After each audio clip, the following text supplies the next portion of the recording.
Hello dear students, कैसे हो? उम्मीद करता हूँ आप सब आनंद में होंगे। डियर स्टूडेंट्स, हम पढ़ रहे हैं पैसिव वॉइस और फिलहाल हम कर रहे हैं अलग अलग टेंसों पे आधारित सेंटेंसेज की प्रैक्टिस। तो हमारे पिछले वीडियो में हमने प्रेजेंट इंडेफिनिट, प्रेजेंट कंटिन्यूअस और प्रेजेंट परफेक्ट टेंस के सेंटेंसेज की प्रैक्टिस कर ली है और आज हम करने वाले हैं पास्ट इंडेफिनिट टेंस के सेंटेंसेज की प्रैक्टिस। तो जैसा कि आप बोर्ड पे देख पा रहे हैं, यहाँ पे आपके सामने 5 सेंटेंसेज लिखे गए हैं। तो सबसे पहले तो मैं आपसे निवेदन करूँगा कि आप अपनी नोटबुक और पेन साथ में रखिए और इन 5 सेंटेंसेज को आप अपने लेवल पर सोल्व कीजिए। इस वीडियो को यहीं पे आप पॉज कर दीजिए और इसके बाद सोल्व जब आपका हो जाए तो वीडियो को आगे कंटिन्यू करके इनके आंसर जानिए। तो उम्मीद करता हूँ कि आपने अपने सेंटेंसेज सोल्व कर लिए होंगे। अब इनके हम आंसर जान लेते हैं। प्यारे विद्यार्थियों, सबसे पहले हम ये पहचानेंगे कि इस यहाँ पे जो सेंटेंस दिए गए हैं इनमें कौन सा टेंस काम में लिया गया है। यहाँ हमें सबको पता है कि यहाँ पे पास्ट इंडेफिनिट काम में लिया गया, क्योंकि पास्ट इंडेफिनिट पढ़ रहे हैं। लेकिन इस चीज़ को आप दिमाग से निकाल दीजिए कि अपन पास्ट इंडेफिनिट पढ़ रहे हैं। आप पहचान सीखिए। पास्ट इंडेफिनिट की पहचान ये होगी कि या तो वर्ब में कहीं ना, या तो सेंटेंस में कहीं ना कहीं डिड दिया गया होगा या फिर मेन वर्ब दी गई होगी और वो भी सेकंड फॉर्म में होगी, वर्ब की सेकंड फॉर्म दी गई होगी। यदि किसी सेंटेंस में डिड या वर्ब की सेकंड फॉर्म दी गई है तो वो पास्ट इंडेफिनिट का सेंटेंस है। तो यहाँ हमने टेंस की पहचान कर ली कि इस सेंटेंस का जो टेंस है वो पास्ट इंडेफिनिट है। अब हम इनको देखेंगे, यानी कि जो सेंटेंसेस की डिफरेंट पार्ट्स को हम पहचानेंगे। तो यू तो इसका सब्जेक्ट है, रोट इसका मेन वर्ब है और ए स्टोरी ऑब्जेक्ट है। याद कीजिए हमने 5 रूल सीखे थे, जिसमें पहला रूल ये था कि पैसिव बनाते समय जो एक्टिव वॉइस का सेंटेंस होता है उसके ऑब्जेक्ट को सब्जेक्ट में चेंज कर देते हैं। तो यहाँ ऑब्जेक्ट कौन है? A story. तो ए स्टोरी को सब्जेक्ट बना देंगे, अर्थात सेंटेंस की शुरुआत में रख देंगे ए स्टोरी। दूसरा रूल, प्रॉपर हेल्पिंग वर्ब लगाएंगे। पास्ट इंडेफिनिट टेंस में पैसिव में बदलते समय हेल्पिंग वर्ब के रूप में वाज या वर काम में लिया जाता है। तो यहाँ पे ए स्टोरी सिंगुलर सब्जेक्ट है, इसलिए हेल्पिंग वर्ब के रूप में क्या लगाएंगे? वाज लगा देंगे।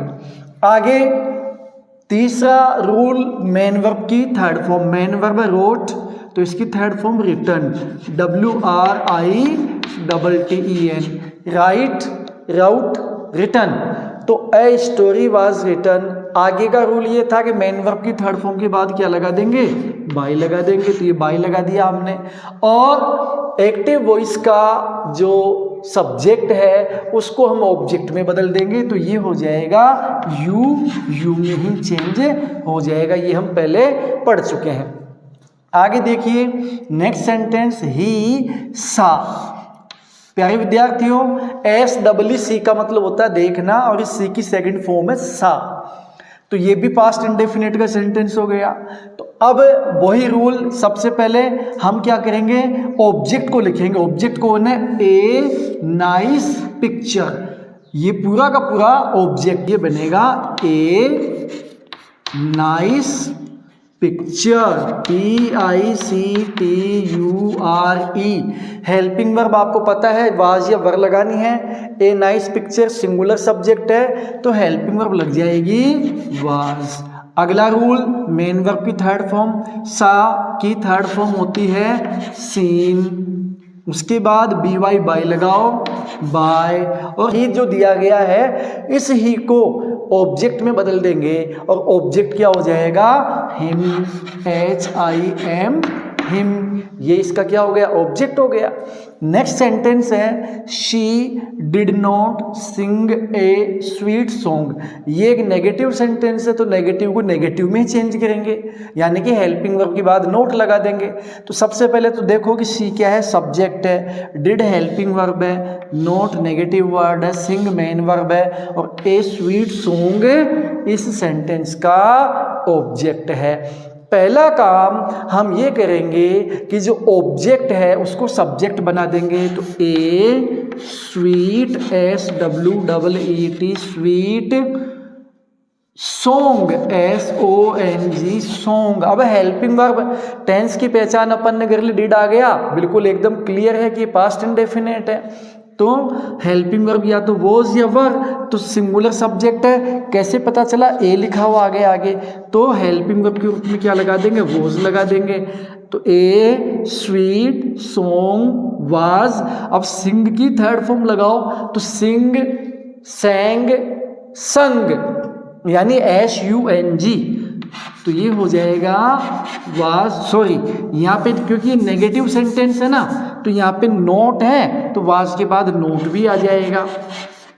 तो वाज नोट संग SUNG संग, BY बाय, और शी को किस में चेंज कर देंगे, हर में, तो ये हो जाएगा बाय हर। नेक्स्ट सेंटेंस देखते हैं, दे प्लांटेड रोज प्लांट्स। तो यहाँ पे जो सब्जेक्ट है वो है दे, प्लांटेड मेन वर्ब हो गया, रोज प्लांट्स ऑब्जेक्ट है। तो रोज प्लांट्स को शुरू में लिख दो, रोज प्लांट्स PLANTS। चूंकि मेन वर्ब की सेकंड फॉर्म दी गई है और यहाँ पे कोई हेल्पिंग वर्ब नहीं है, इसका मतलब ये पास्ट इंडेफिनिट का एग्जाम्पल है, और पास्ट इंडेफिनिट की हेल्पिंग वर्ब वॉज या वर। तो रोज प्लांट्स प्लूरल सब्जेक्ट है, इसलिए हेल्पिंग वर्ब के रूप में WERE वर लगा देंगे। तो रोज प्लांट्स वर, प्लांट की थर्ड फॉर्म हो जाएगी planted, PLANTED planted, by them THEM them.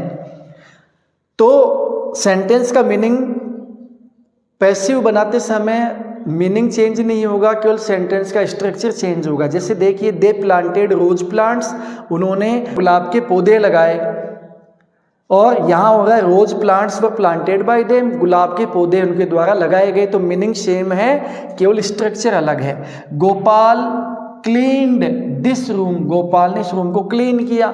तो ऑब्जेक्ट कौन है, दिस रूम, तो दिस रूम को हम शुरू में लिख देंगे।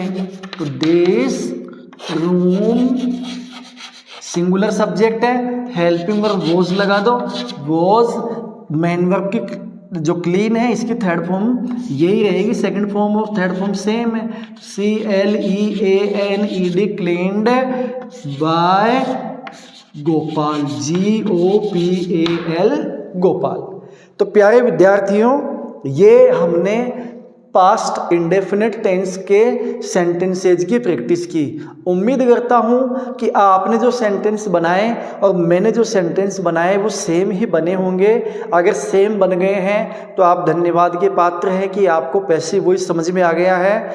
और यदि आपके एक आध सेंटेंस में कोई मिस्टेक हुई है तो उसको आप सुधार लें, और साथ ही ये भी समझने का प्रयास करें कि हमसे गलती कहाँ हुई है, और अपने आप से कमिटमेंट करें कि उस गलती को हम आगे कभी भी रिपीट नहीं करेंगे। प्यारे विद्यार्थियों, ये थी पास्ट इंडेफिनिट की प्रैक्टिस। मिलते हैं नेक्स्ट वीडियो में नेक्स्ट टेंस और नेक्स्ट प्रैक्टिस के साथ। तब तक के लिए जय हिंद, जय भारत।